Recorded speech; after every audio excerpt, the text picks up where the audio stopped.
හැමෝම ආයිබෝවන් කියලා පිළිගන්නවා පාස්මේ YouTube නාලිකාවට. අපස සාමාන්‍ය පෙළ විද්‍යාව යටතේ ගෙනෙන quick revision නැත්නම් QR කියන වීඩියෝ මාලාවේ තුන්වෙනි වීඩියෝවත් එක්ක තමයි අද ඔයාලා එකතු වෙලා ඉන්නේ. අපි මේ වීඩියෝවෙන් බලාපොරොත්තු වෙනවා බහුවර්ණ ප්‍රශ්න පත්‍රයේ ප්‍රශ්න අංක 21 සිට 30 වෙනි ප්‍රශ්නය දක්වා සාකච්ඡා කරන්න. එහෙනම් අපි යමු අපේ 21 වෙනි ප්‍රශ්නෙට.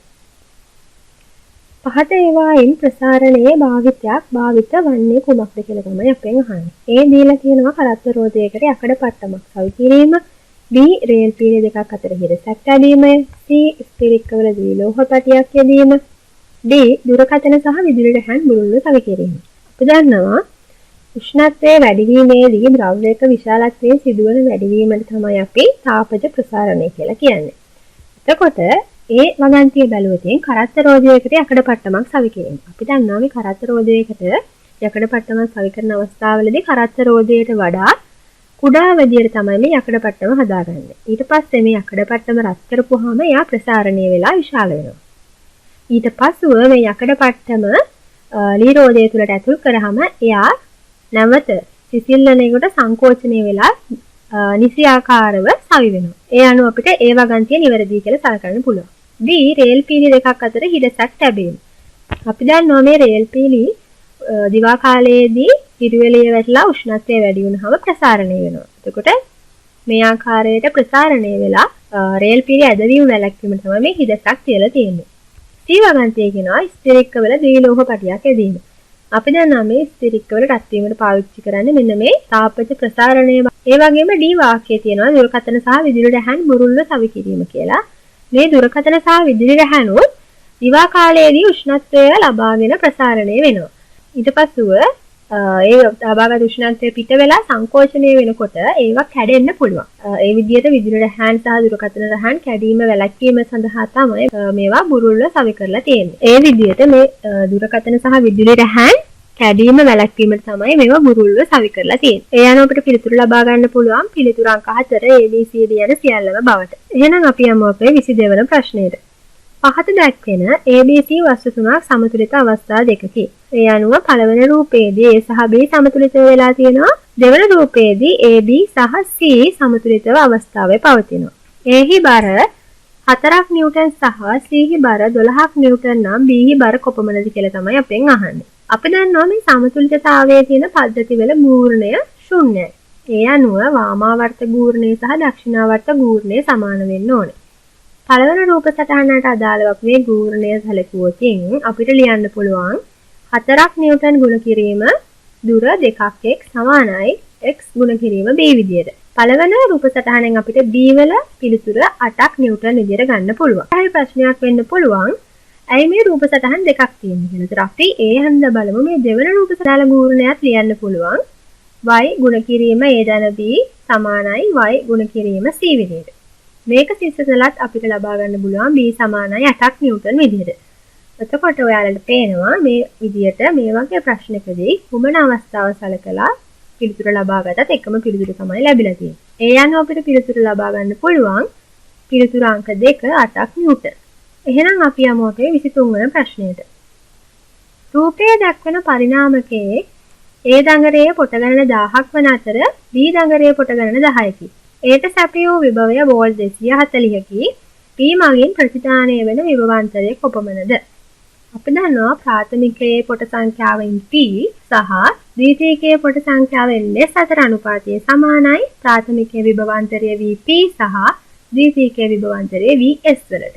අපි ළඟ තියෙන දත්ත සැලකුවොත් NP 10යි NS 10යි VP වෝල්ට් 240යි VS අපිට හොයාගන්න පුළුවන් මේ ආකාරයට සූත්‍රයට ආදේශ කිරීමෙන් 2.4ක් වෝල්ට් විදියට. ඒ අනුව අපිට පිළිතුරු ලබා ගන්න පුළුවන් පිළිතුරු අංක 2 2.4ක් වෝල්ට්. පහත දැක්වෙන්නේ මූලද්‍රව්‍ය කීපයකි. සෝඩියම්, මැග්නීසියම්, ඇලුමිනියම්, සල්ෆර් සහ ෆොස්ෆරස් විදියට මූලද්‍රව්‍ය ටික දීලා තියෙනවා. ඉහත මූලද්‍රව්‍ය අතරින් ලෝහ ඔක්සයිඩ, අලෝහ ඔක්සයිඩ සහ උපයෝගුණීය ඔක්සයිඩ සාධන මූලද්‍රව්‍ය පිළිවෙලින් ඇතුළත් පිළිතුර තෝරන්න කියලා තමයි තියෙන්නේ. මේ ප්‍රශ්නයේ පිළිතුර ලබා ගැනීමේදී අපට ආවර්තිතා වගුව මතකයෙන් ලබා ගන්න එක හරිම පහසුයි. ඒකට අපි දන්නවා ආවර්තිතා වගුවේ මේ වම් පැත්තේ තියෙන ලෝහ දකුණු පැත්තේ තියෙන අලෝහ මැද කොටසේ තියෙනවා මේ ලෝහා ලෝහ කියන එක. ඒ අනුව අපි පළවෙනියට අහන්නේ ලෝහ ඔක්සයිඩය. පිළිතුරු බැලුවොත් අපිට පේනවා පිළිතුරු හතරේම පළවෙනියට දීලා තියෙන මූලද්‍රව්‍ය ලෝහ ඔක්සයිඩ හදන මූලද්‍රව්‍ය. ඊට පස්සේ අපෙන් අහන්නේ අලෝහ ඔක්සයිඩ. ඒ අනුව හැම පිළිතුරේම දෙවන මූලද්‍රව්‍ය දිහා බැලුවොත් අපිට අලෝහ ඔක්සයිඩ හදන්නේ අලෝහ. එතකොට ඒ අනුව අපිට දෙවන පිළිතුරේ තියෙන ඇලුමිනියම්, හතරවන පිළිතුරේ දෙවෙනියට තියෙන මැග්නීසියම්. ඒතකොට මේ පිළිතුරු දෙක අපිට අයින් කරන්න පුළුවන්. ඒ අනුව අපිට ඉතුරු වෙන්නේ දැන් පළවෙනි සහ තුන්වන පිළිතුර. ඊට පස්සේ අපෙන් අහන්නේ උභයගුණීය ඔක්සයිඩයක් තියෙන මූලද්‍රව්‍ය. එතකොට 1 සහ 3 අතරින් තුන්වෙනි ස්ථානයේ තියෙන උභයගුණී ලෝහ ඔක්සයිඩයක්. ඒ අනුව 1 සහ 3 පිළිතුර බැලුවොත් අපිට පේනවා 1 තුන්වෙනි ස්ථානයේ තියෙන ලෝහයක්. ඒ අනුව අපිට එකක් ඉවත් කරන්න පුළුවන්. ඒ අනුව අපිට ලබා ගන්න පුළුවන් පිළිතුරු අංක 3 ඇලුමිනියම්, සල්ෆර් සහ ෆොස්ෆරස් විදියට. එහෙනම් අපි යමු අපේ 26 වෙනි ප්‍රශ්නයට. ශාකවල සිදුවන බහිස්රාවී ක්‍රියාවලියක් ලෙස සැලකිය හැක්කේ 1. උත්ස්වේදනය මගින් ජල වාෂ්ප පිට කිරීම, 2. බිඳු දෙය මගින් khනිජ ලවණ පිට කිරීම, 3. ප්‍රභා සංශ්ලේෂණය මගින් ඔක්සිජන් වායුව පිට කිරීම, 4. බිඳු දෙය මගින් සැල බිඳු පිට කිරීම. බහිස්රාවය යනු දේහයේ නිපද වෙන අපද්‍රව්‍ය බැහැර කිරීමේ ක්‍රියාවලිය. උත්ස්වේදනය යනු ශාකයේ ජලය ඉහළට ගමන් කිරීමේ ක්‍රියාවලිය. බිඳු දෙය යනු සමහර ශාකවල ජලය පත්‍ර වලින් පිටවීම. එහිදී khනිජද පිට වෙනවා. එය බහිස්රාවීය ක්‍රියාවලියක් වෙන්නේ නැහැ. ප්‍රභා සංශ්ලේෂණයේදී නිපද වෙන අතුරු ඵලයක් තමයි මේ ඔක්සිජන්. එතකොට ශාක මොකද කරන්නේ? ඔක්සිජන් ශාකයෙන් බැහැර කරනවා. ඒ අනුව ශාකවල සිදුවන බහිස්රාව ක්‍රියාවලියක් ලෙසට අපට ප්‍රභා සංශ්ලේෂණය මගින් ඔක්සිජන් වායුව පිට කිරීම සැලකන්න පුළුවන්. එහෙනම් අපි යමු අපේ 27 වෙනි ප්‍රශ්නයට. සුෂිර භාණ්ඩයක් සහ සමඝාත භාණ්ඩයක් පිළිවෙලින් දැක්වෙන පිළිතුර කුමක්ද? අපි දන්නවා මේ තත් භාණ්ඩ, සමඝාත භාණ්ඩ සහ සුෂිර භාණ්ඩ විදියට සංගීත භාණ්ඩ බෙදා වර්ගීකරණය කරන්න පුළුවන්. සමාඝාත භාණ්ඩ කියලා කියන්නේ ඇදී ඇති පට, දඬු හෝ තහඩු කම්පණය වීමෙන් හඬ උපදවන භාණ්ඩ. උදාහරණ ලෙස අපිට බෙරය රවාන සලකන්න පුළුවන්. සුෂිර භාණ්ඩ කියන්නේ වායු පදං කම්පණය වීමෙන් හඬ උපදවන භාණ්ඩය. ඒ අනුව අපි පිළිතුරු දිහා බැලුවොත් පළවෙනි පිළිතුරේ තියෙන උන සුෂිර භාණ්ඩයක් කියන එක. ඒ අනුව 1, 2 සහ 4 පිළිතුරු ලබා ගන්න පුළුවන්. සමඝාත භාණ්ඩයක් තියෙන උන දෙවන අවස්ථාවේදී ඒ අනුව 4 පිළිතුරු අපිට ඉවත් කරන්න පුළුවන්. බටනලාව සහ බෙරය, හොරණෑව සහ රබාන. මේ ප්‍රශ්නයට පිළිතුරු දෙකක් අපිට ලබා ගන්න පුළුවන්. ඒ අනුව 1 සහ 2 විදියට. එක්තරා දිනක කොළඹ නගරයේ රාත්‍රී කාලයේ උෂ්ණත්වය සෙල්සියස් අංශක 26ක් විය. එදිනම නුවරඑළිය නගරයේ රාත්‍රී උෂ්ණත්වය සෙල්සියස් අංශක 5ක් විය. නගර දෙක අතර උෂ්ණත්ව පරතරය කෙල්වින් වලින් කොපමණද කියලා තමයි අහන්නේ. මේ ප්‍රශ්නේ තියෙන විශේෂත්වය තමයි අපෙන් අහන්නේ මේ පරතරය කෙල්වින් වලින් කොපමණද කියලා.